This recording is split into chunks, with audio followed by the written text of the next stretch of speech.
Bonjour à tous et bienvenue sur Univers Freebox. Salut Olivier. Salut Lucas, merci de m'inviter dans ta vidéo. Ouais, y a pas de souci. Alors justement, toi qui es un peu notre vétéran des Freebox, tu vas nous parler de 5 objets collector, 5 équipements Freebox collector qui ont été vendus par Free, mais qui ne le sont plus. Voilà, au cours de ces 21 ans d'existence, Free a eu l'occasion de sortir pas mal d'appareils qui pouvaient se connecter à la Freebox. Et ben on va faire un petit tour de tous ces appareils-là qui sont plus disponibles aujourd'hui, mais qui l'ont été durant quelques temps. Donc un espèce de musée des Freenotes. On va voir ça tout de suite avec le premier objet. Alors, le premier objet, Olivier. Alors, le premier objet, il tient dans la main, je vais le poser là pour qu'on le voit plus facilement. Alors, ce petit objet, vous voyez, qui ressemble à un petit rectangle, sur lequel il est marqué Freebox avec plein de petits trous. Alors, t'as pensé à quoi au premier abord quand je te l'ai présenté? Alors, bon, premier abord, j'avais pensé à une espèce de batterie ou d'alimentation un petit peu bizarre, mais comme tu vas le montrer, il y a un truc qui m'a détourné de cette idée. Alors voilà, on pourrait croire une mini Freebox, il y a un câble d'alimentation, mais en dehors du câble d'alimentation, il y a aussi une prise Ethernet. Eh bien non. C'est un free plug, alors, pas vraiment un free plug, puisqu'il n'y a pas d'alimentation pour connecter la Freebox. Vous le savez, les free plugs permettent non seulement de connecter votre player à votre serveur, mais ils permettent aussi d'alimenter les deux Freebox. Là, il n'y a pas d'alimentation, c'est uniquement pour connecter un ordinateur à son réseau CPL. Donc si vous avez deux free plugs, vous pouvez également connecter en plus un ordinateur avec ce petit appareil. Enfin, vous pouviez, puisqu'il n'est plus en vente.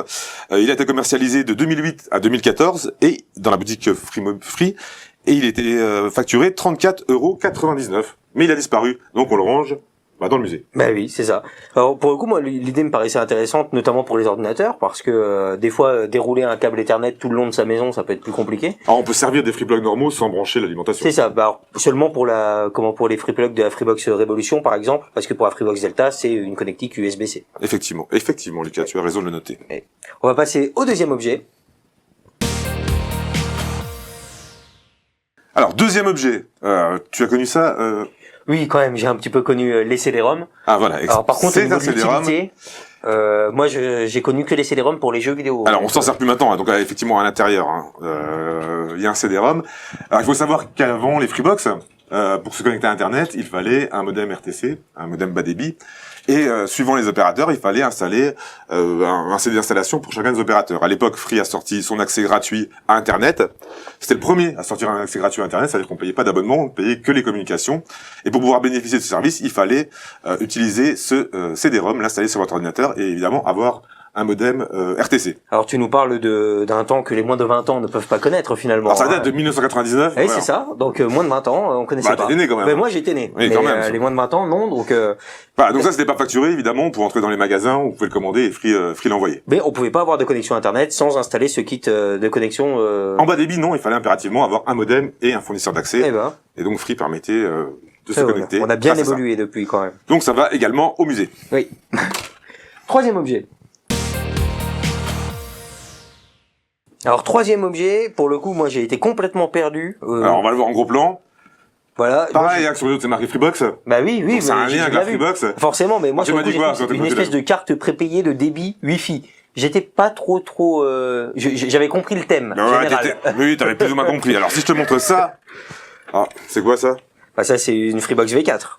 Tu l'as reconnue comme ça direct. Oui, elle est noire, voilà. Bah, je travaille à Univers Freebox, faut que je connaisse ces modèles. C'est une Freebox V4 et il avait un petit emplacement ici. Quand elle est sortie, il n'y avait pas de Wi-Fi. Donc Free a commercialisé le Wi-Fi, mais il avait quand même prévu le coup, a commercialisé le Wi-Fi un petit peu après. Donc il fallait acheter cette carte PCMIA qu'on pouvait intégrer directement dans la Freebox. Donc il fallait l'acheter en plus. Alors j'ai les tarifs. Elle a été facturée 27 €. Elle a été commercialisée à partir d'août 2004. D'accord, donc c'était le seul moyen de d'avoir la Wi-Fi sur sa Freebox, quoi. Voilà, quand elle est sortie, il n'y avait pas de Wi-Fi, il fallait acheter cette carte pour bénéficier du Wi-Fi. D'accord, pour moi ça me paraît surréaliste une box. C'est un temps où le Wi-Fi était beaucoup moins présent qu'aujourd'hui, effectivement. Maintenant ça paraît inimaginable. Bah c'est ça, ouais. Mais à l'époque ça l'était. D'accord, et super, je connaissais pas du tout l'idée qu'une box pouvait ne pas avoir le Wi-Fi. Ben voilà, tu sauras maintenant. Donc au musée également. Ouais. Quatrième objet. Alors pour ce quatrième objet, j'ai pas eu trop de difficultés à deviner quand même, mais alors avec le gros plan. Alors avec le gros plan, c'est toujours siglé Freebox. Et de l'autre côté, évidemment, c'est plus évident. Voilà, donc un clavier. Alors pour la Freebox, pour laquelle Bon, assez pertinent jusque-là, Lucas. Ouais, pour laquelle alors? Alors pour laquelle? Moi j'aurais pensé... Pour une Freebox, il y a un navigateur déjà. Oui, bah oui, mais alors... Alors c'était un clavier Bluetooth pour la Freebox Revolution. Et bah voilà. Parce qu'évidemment, c'est pas, vous savez qu'il y a un navigateur sur la Freebox Revolution, et c'était pas évident de pouvoir naviguer avec la télécommande. Donc Free avait lancé ce petit clavier qui était en option.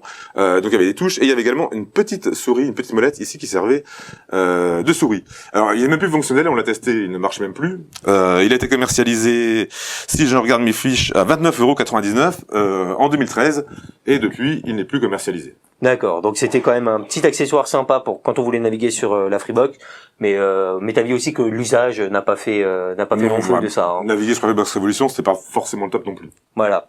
Donc ça va. Toujours dans le musée. Allez hop, au musée. Et 5e objet, toujours collector, mais plus récent. Alors ça c'est le premier objet, le seul d'ailleurs, que je peux dire que j'ai vraiment connu, c'est la télécommande tactile pour la Freebox Delta. Voilà, donc il est collector puisqu'il y a eu que 70 000 exemplaires pour les premiers abonnés à la Freebox Delta, et Free visiblement ne va pas en refabriquer.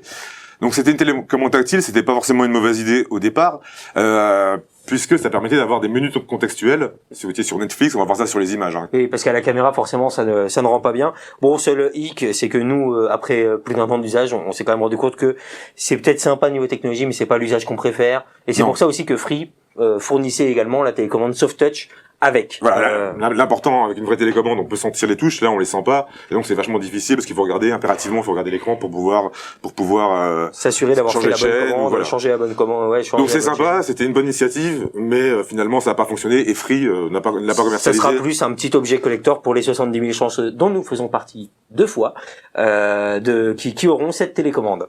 Donc c'est le dernier objet. Merci Olivier pour tout ce savoir. Bah de rien, avec plaisir si je peux partager. Et bah ouais, donc on verra si on peut peut-être présenter d'autres choses anciennes qui n'existent plus maintenant chez Free. Ça marche. Et voilà, c'est la fin pour cette vidéo. On espère qu'elle vous aura plu. Si c'est le cas, n'hésitez pas à liker, partager et laisser un petit commentaire pour nous le dire sur YouTube. Pour plus de vidéos, on fait également des tutos et une émission sur l'actualité de Free et des télécoms. N'hésitez pas à vous abonner à la chaîne YouTube Univers Freebox et à nous retrouver tous les jours sur le site universfreebox.com pour l'actualité de Free et des télécoms. Pour nous, la vidéo touche à sa fin. Il ne reste plus qu'à vous dire ciao. Ciao.